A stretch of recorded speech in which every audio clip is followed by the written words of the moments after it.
I still remember that night. It's burned into my mind, like an old scar that won't heal, but you can never forget. My name's Charlie, and I've been a trucker for over 15 years. I've seen it all, the good, the bad, and everything in between. But that night was different. I can still feel the hairs on the back of my neck stand up every time I think about it. It was late.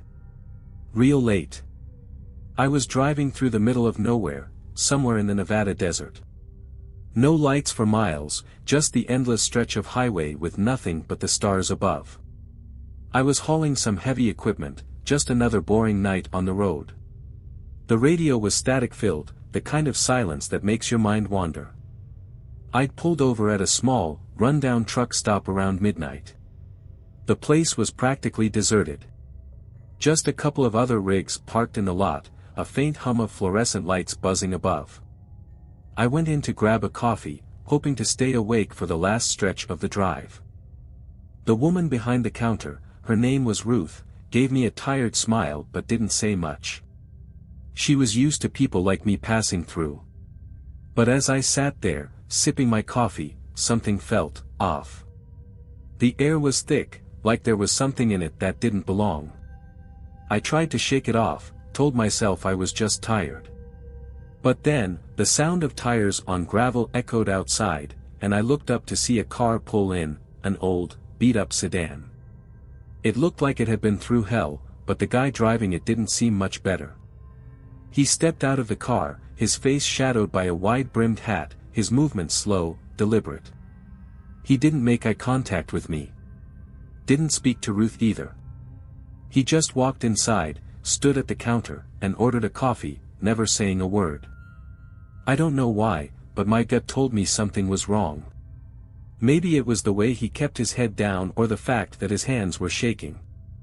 I finished my coffee quickly and paid Ruth, nodding as I left. But as I stepped out into the night, the hairs on my neck stood up again. The guy had followed me outside, but instead of getting back into his car, he stood by the pump, staring into the darkness like he was waiting for something. I didn't think much of it at first. Truckers see weird things all the time. But as I climbed back into my rig, I saw him in the corner of my eye, still standing there, motionless. Something wasn't right. I started the engine, got ready to pull out, but then I heard it. A faint sound, like a scraping. It was coming from behind me. I looked in the rearview mirror. The guy, he was still there, but now, he was closer. Too close. And something was in his hand. I didn't wait to see more. I slammed the gas pedal and took off, my tires kicking up dust as I sped down the highway, away from that strange man, away from that eerie silence. But as I drove, I kept looking in the rearview mirror. I couldn't help it. The man was gone. But something in the distance. A shape, a figure was following me on the road. I thought I was just tired. But that thought quickly faded and the truck's lights illuminated a figure standing in the middle of the road. The nightmare was just beginning. I slammed the brakes, heart racing, my breath short. The truck skidded to a halt just a few feet from the figure in the road. My mind couldn't process what I was seeing. There, in the middle of the highway, stood a man, no, not a man. A shadow. His outline was unclear, distorted, as if the darkness itself had shaped him. I blinked, trying to focus. The headlights of my rig cast an eerie glow over the figure, but it didn't move, didn't react. The air felt suffocating, thick like I was breathing through a wet cloth. The only sound was the gentle hum of the truck's engine and the wind. I should have backed up, I should have driven away. But there was something pulling me in, something about that figure that made me want to know, made me want to see what was really there. A mistake I'd never get the chance to undo. I stared at the figure. It was wearing a dark coat, old, worn, and frayed at the edges. Its face was covered, hidden in shadows, but I could feel its eyes, like they were burning through me. The longer I stared, the more I felt wrong. Like something ancient, something evil, was standing in front of me. I swallowed hard, my palms sweaty against the steering wheel. Then, a noise. A soft scraping sound. It was the same sound I had heard back at the truck stop, the one that made me look in the rearview mirror. I glanced behind me, nothing. But when I turned back to the road, he was closer. He had moved without me seeing it, now standing only a few feet from the front of my truck. That's when I saw it. His hands, no, they weren't hands. They were twisted, like gnarled branches, with sharp, jagged fingers that seemed to bend in unnatural ways. His left hand was raised, palm open, like he was reaching for me. And that's when I heard it, faint at first, but growing louder, whispers. Low, raspy whispers that came from every direction. From the wind. From the trees. From the very road itself. I had no time to think. I slammed the truck into reverse, throwing the gears, the engine roaring as I backed up so fast, the tires screamed against the asphalt. My heart pounded in my chest as I glanced in the mirrors. That figure was still there, still standing in the middle of the road, just watching. But then, I don't know how to explain it, it started to move. Slowly at first, then faster.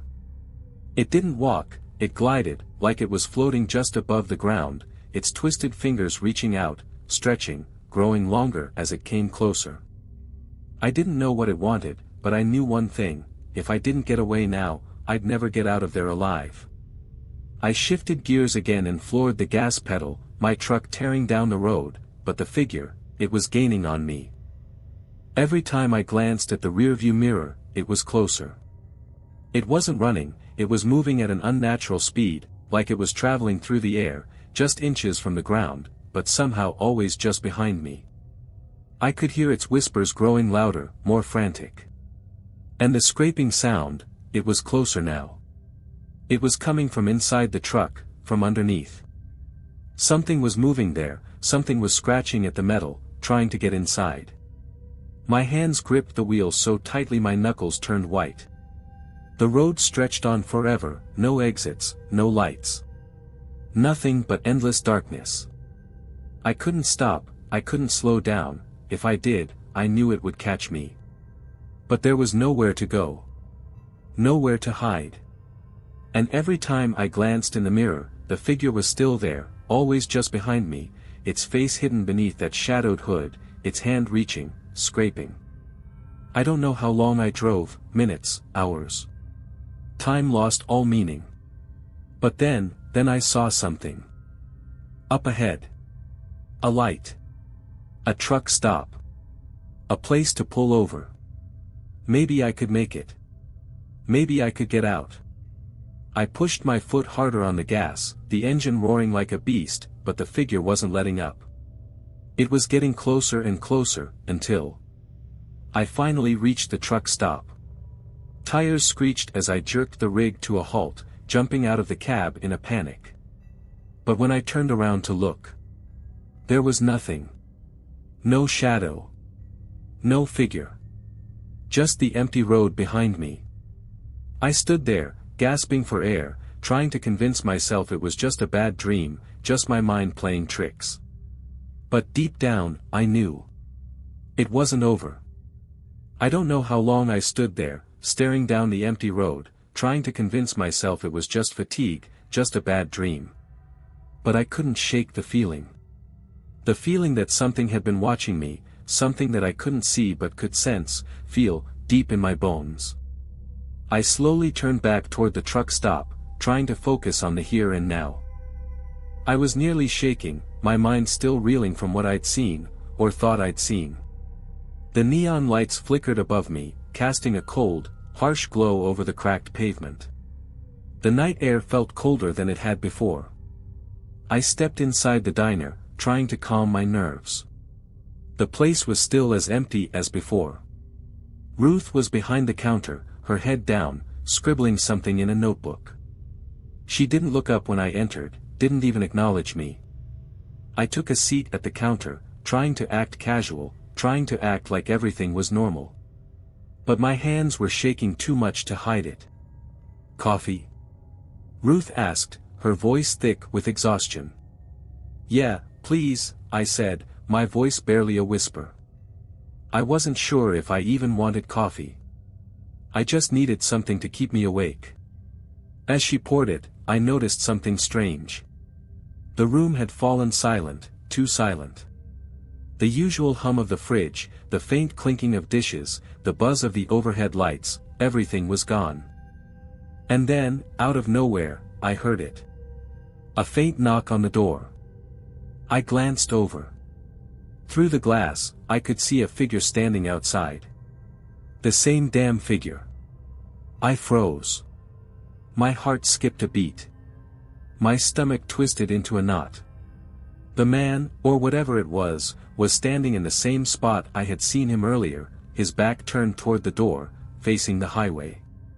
Ruth, I said, my voice trembling. Did you see that guy out there? She didn't answer. She didn't even look up from the coffee pot. She just muttered something under her breath that I couldn't hear, as if she hadn't even heard me. I turned back to the window. The figure was still there, standing motionless, like it had been before. I don't know why, but I felt this pull to go outside and confront it. Before I could think, my legs were moving, carrying me toward the door. My hand reached for the handle, but I hesitated. Something wasn't right. There was something wrong about that figure, something unnatural. It was like a magnet, pulling me toward it, drawing me in. I slowly turned back to Ruth. She was still standing there, her eyes fixed on the counter. She didn't seem to acknowledge me at all, even though I was standing right in front of her. I felt a chill in the air, a strange sensation of emptiness, like the world around me was holding its breath. I opened the door. The night air hit me like a slap to the face. The figure was closer now. It had moved, but not in a way that made any sense. It was still far away, still standing in the middle of the road, but its head had turned. Its eyes, those glowing, soulless eyes, locked onto mine, and for a brief moment, I could swear I heard it whisper my name. Charlie, I felt a sudden, cold rush through me. My heart raced. I didn't know what to do. But then, the whispers started, louder this time, coming from all directions. They were all saying the same thing, repeating it over and over, come, come, come. I stumbled backward, my hands fumbling for the door handle. I had to get inside, away from that thing. But as I turned back, I noticed something horrifying, the truck stop lights were flickering. The air had grown thick, heavy with a presence I couldn't understand. And that's when I realized, there was no escape. The figure wasn't just following me. It was controlling the air around me, controlling the very space I occupied. It had a power I couldn't comprehend. And I was trapped in it. I ran back inside the diner, slamming the door shut behind me. I looked back out the window. The figure hadn't moved. But now, it was no longer standing still. It was shifting, moving in a way that defied physics. Its limbs stretched, twisted, and elongated, pulling itself toward the diner at a terrifying speed. I could see its hand, those twisted, jagged fingers, reaching out toward me through the glass. I screamed, my throat raw, but it was no use. I was trapped, stuck in a nightmare that was slowly becoming my reality. And that's when Ruth finally spoke. It's too late now, she said, her voice as cold as ice. She looked up, her face pale, her eyes empty. He's already here. He's always been here. Her words didn't make sense. I tried to run, but my legs wouldn't move. It felt like the world around me had frozen. The whispers grew louder. The figure was closer now, just on the other side of the window. I could feel the air grow colder, and then, the lights went out. And everything went black. I don't know how long I was unconscious for. Could have been minutes. Could have been hours. When I finally came to, everything was dark, pitch black. I was lying on the cold, hard floor of the diner, my body aching as if I'd been hit by a truck. The first thing I noticed was the silence. That eerie, heavy silence. The kind of silence that feels like the world has been sucked out of existence. My heart raced as I sat up, trying to shake off the dizziness. I reached for my phone, desperate for light, desperate to know what the hell was going on. But when I looked at the screen, it was dead. The battery had been drained, completely. I cursed under my breath, then looked around. The diner was still the same. Same cracked linoleum floor. Same peeling wallpaper. But something was wrong. Something was different. I stood up slowly, every step tentative. The air felt thicker, heavier, like I was walking through a fog. My skin crawled. There was an odd smell in the air, like old, decaying wood. It was almost suffocating. I turned to the counter. Ruth was still there, sitting in the same spot, motionless. Her eyes were wide open, but her expression was blank, frozen. It wasn't just her face that was still, the entire room seemed frozen in place, like time had stopped. Then, I heard it again, the scraping sound. It was faint at first, just a whisper on the edge of hearing. But it grew louder, closer. My pulse quickened. The noise was coming from somewhere deep within the diner, from the back room, the storage area. I had no choice. I had to see what was making that sound. I had to know what was happening. I stepped toward the back door. It creaked when I touched it, and as it opened, a cold draft washed over me. The lights in the back room were out, but I could still see shapes moving in the darkness. The walls seemed to shift, to bend, like they were warping under some unseen force. My breath caught in my throat when I saw what was standing there. The figure. The same one that had been chasing me. But now, it was different. Its body was larger, more twisted, its limbs unnaturally elongated, stretching across the room in ways that made no sense. Its face was covered, but I could feel its eyes, those glowing, dead eyes, locked onto me. It wasn't just standing there anymore. It was moving, slithering across the floor toward me, its sharp fingers dragging along the ground like claws. I froze. My legs wouldn't move. It was like my body was paralyzed. The whispers started again, louder now, repeating my name in a language I didn't understand. Charlie, I looked back at Ruth. She hadn't moved. Her eyes were fixed on me, but it was clear, she wasn't Ruth anymore. She was something else. Something wrong.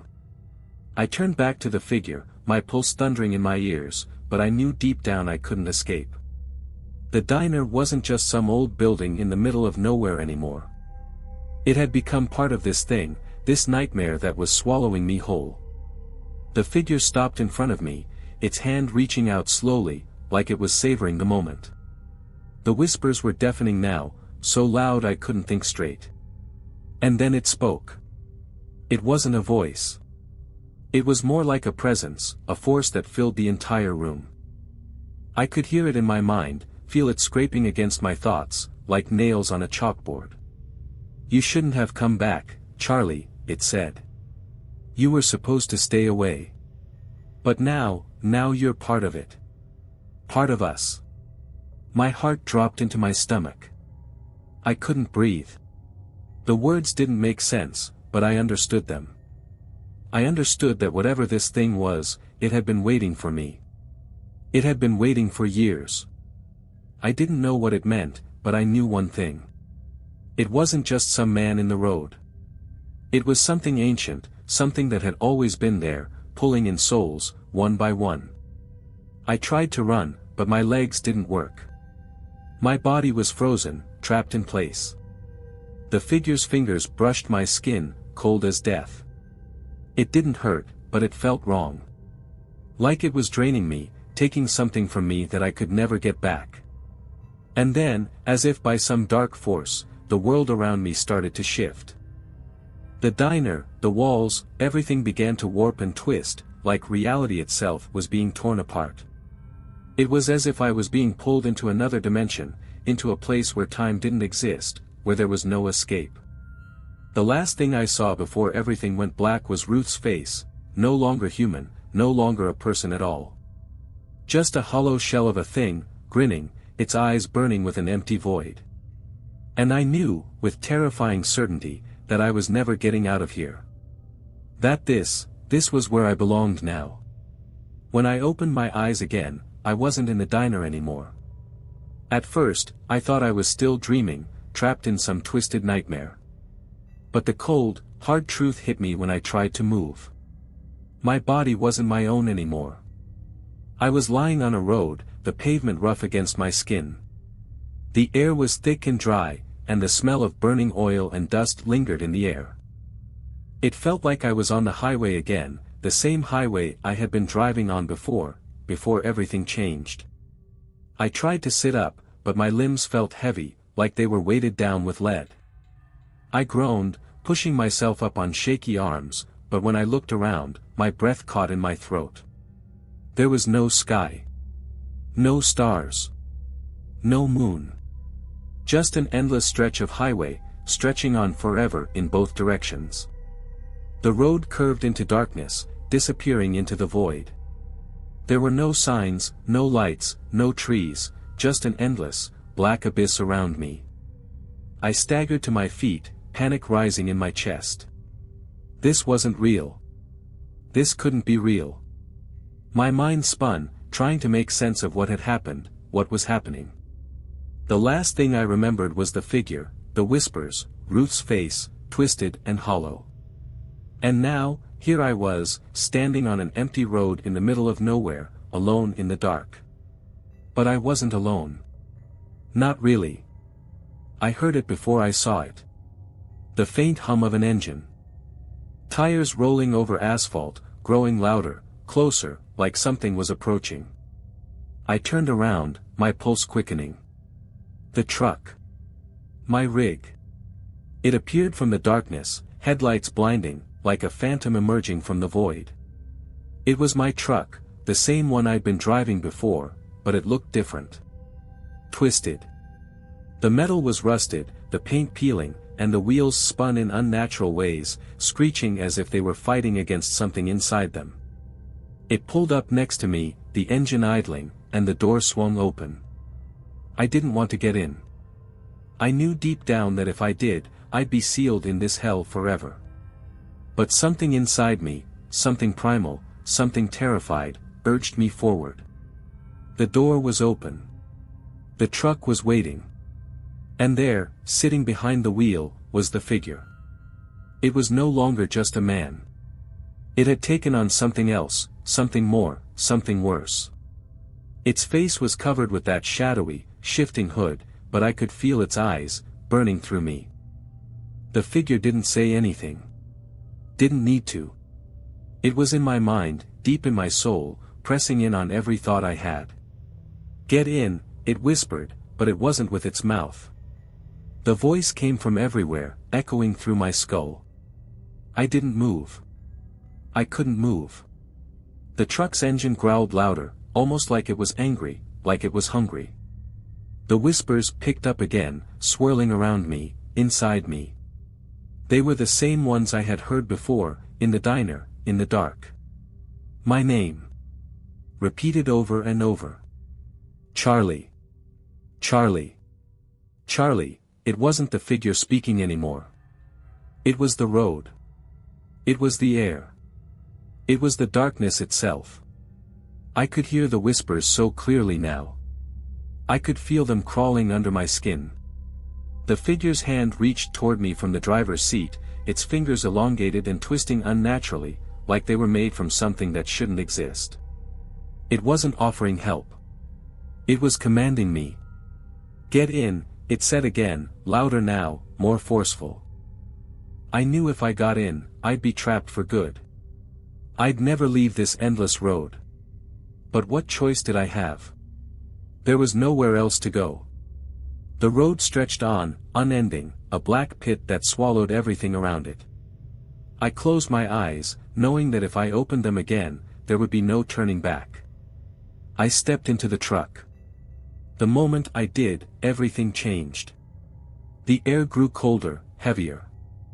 The truck's interior was dim, lit only by the eerie glow of the dashboard lights. The figure didn't speak again, but I could feel its presence in the air, suffocating. The road beneath us seemed to stretch on forever, the same endless highway, no end in sight. The figure didn't drive the truck like a normal person. It didn't need to steer or shift gears. It was like it was the truck, like it was the road itself. The tires hummed as they spun over the asphalt, the sound vibrating through my bones. I wanted to scream, wanted to run, but my body wouldn't respond. I was frozen in place, trapped. The whispers were louder now, a deafening chorus that filled my mind with images I couldn't escape. Faces, blurred, twisted, their eyes hollow and empty, like they were part of the road too. They reached for me, clawing, begging, demanding. "Join us," they whispered, their voices echoing through the truck's interior. "You belong to the road now." I wanted to fight back. I wanted to resist. But deep down, I knew there was no point. The road had claimed me. The figure had claimed me. And now I was just another passenger on this endless ride to nowhere. The truck sped up, faster and faster, the road stretching on without end. And as I looked out of the window, I saw it, a figure, standing at the edge of the highway, watching me. It was the same figure I had seen before. It was all of them. And I realized, with horrible clarity, that I was never going to escape. This road, this nightmare, it was my eternity now. I was just another lost soul, caught in the endless loop of the highway, forever. I've been driving for what feels like years now, trapped in this endless loop. The truck hasn't stopped, the road hasn't changed. There's no sun, no moon, no time. Just the same stretch of empty, barren highway. I don't know how much longer I can keep my sanity. I thought I was the only one here, but I was wrong. There are others like me, trapped in this hellish existence. Faces. Glimpses in the rearview mirror, fleeting shadows, people staring at me through the windows, their eyes empty and hollow. The more I look, the more I see, lost souls, stuck in the same nightmare. They're not just watching me. They're waiting for me to join them. I've tried everything. I've tried screaming, trying to get out, but the truck doesn't stop. The road doesn't end. Every time I think I see something, an exit, a turnoff, a place to escape, it disappears the moment I get close. I've tried to open the door, but it won't budge. I can't leave. And the figure, the one driving the truck, it's still with me, still looming over me. It doesn't speak. It doesn't need to. I feel it every time I close my eyes, watching, waiting. Its presence is suffocating, filling every inch of the cab. I know it's the road itself, the nightmare incarnate, controlling everything. But it's more than that, it's alive, somehow, feeding off of my fear, my hopelessness. The whispers are louder now. They've stopped speaking to me individually.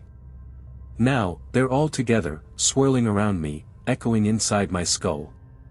They've become a chorus, a relentless, deafening cacophony. Join us. Join us.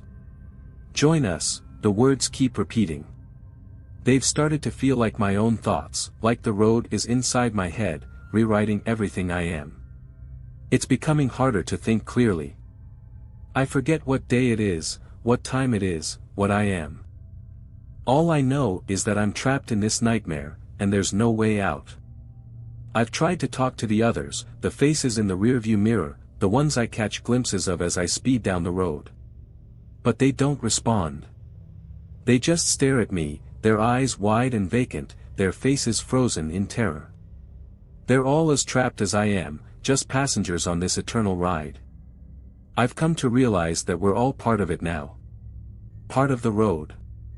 Part of the thing that watches over us, the thing that feeds off us, the thing that controls everything. I'm no longer sure where the truck ends and I begin. The line between me and the figure is blurred. I'm no longer sure if I'm even me anymore. I've tried to fight it. I've tried to wake up from this nightmare. But there's no waking up. There's no escape. It's just the road. And the whispers. And the endless, unbroken cycle. And then, last night, something changed. For the first time, the road shifted. It twisted, like a snake curling around itself. The truck veered off course, suddenly swerving, dragging me to a place I hadn't seen before. A place that wasn't part of the loop. I was finally free. Or so I thought. I looked out of the windshield and saw something in the distance. A place. A building. A light. A truck stop. I couldn't believe it. It looked real, realer than anything else I'd seen in this nightmare. I drove toward it, faster and faster, my heart pounding in my chest. Maybe this was it. Maybe I could finally escape. But as I pulled into the lot, something didn't feel right. The building was old, run down, the lights flickering. There was no one around. Just darkness. I parked the truck, my hands trembling. I stepped out into the cold air, and as soon as my feet hit the ground, I felt the change. The air was thick, suffocating. The ground felt wrong. Like I wasn't standing on Earth anymore. I turned around to look at my truck, and that's when I saw it. The figure. It was standing at the back of the truck, its face still hidden beneath the shadowy hood, but now, it was different. It wasn't the same being anymore. It was no longer just a shadow, it was me. The figure was wearing my clothes. My face. It had taken me. I froze, unable to move, as it stepped forward. Its hand reached out toward me, its fingers twisting unnaturally, just like before. And then it spoke, its voice so familiar, it sent a chill down my spine. "You're part of the road now," it said. I tried to scream, tried to run, but my body didn't respond. The figure reached out and touched my chest, and the moment it did, everything shifted. The ground beneath me started to fall away, the truck stop, the world, everything, breaking apart into darkness. And now I know what it is. The road never ends. It never stops. It's not just a highway. It's a prison. A cycle. A place where souls get trapped, pulled in by the endless, consuming pull of the dark.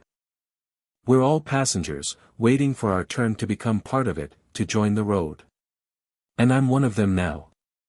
Just another soul trapped in the endless loop. The whispers are inside me now, louder than ever. They've stopped calling me by name. Now they call me by my number. Passenger 159. There is no escape. And there never will be. I've been driving for so long, I've forgotten what it feels like to be human. The truck, the road, the endless black, this is my world now. A prison made of asphalt, my mind a blur of endless whispers, twisted faces, and the haunting truth that there is no escape. I know now that the road is alive. It feeds off us. It feeds off fear, despair, the hopelessness of knowing you'll never escape. We are all passengers in this nightmare, all trapped in the same cycle of endless driving, endless waiting, and endless losing ourselves. The others, those souls I see in the rearview mirror, have become part of the road, part of the darkness. I've lost count of how many times I've looked in that mirror and seen their empty eyes staring back at me. Their faces are twisted, disfigured, their bodies contorted in unnatural ways as they crawl toward me, forever reaching, forever searching for a way out that doesn't exist. Sometimes, I think I see a glimpse of something else in that mirror. A face. A face I know. A face I remember. My own. But I'm not me anymore. I'm not Charlie. I'm just another part of the road now, another soul caught in its endless loop. Every turn, every mile, every stretch of black highway feels like a reminder that I am lost, that I am nothing. The whispers have stopped calling me by name. Now, they just echo inside my skull, a chorus of tortured voices, all asking the same thing, will you join us? But it's not a question anymore. It's a demand. It's the truth. I've tried to stop the truck, tried to slam on the brakes, tried to break free, but nothing works. The truck moves on its own, the wheels turning without a driver, the engine roaring like a beast, dragging me along with it. It doesn't matter how hard I fight, how much I scream. The road keeps going. The darkness keeps pulling. And now, I see something ahead. It's the same thing I've seen so many times before, but it's different now. A flicker of light in the distance. A sign. A truck stop. I don't even know why I bother anymore. I know what will happen. I'll pull in, the doors will open, and the same figure will be waiting.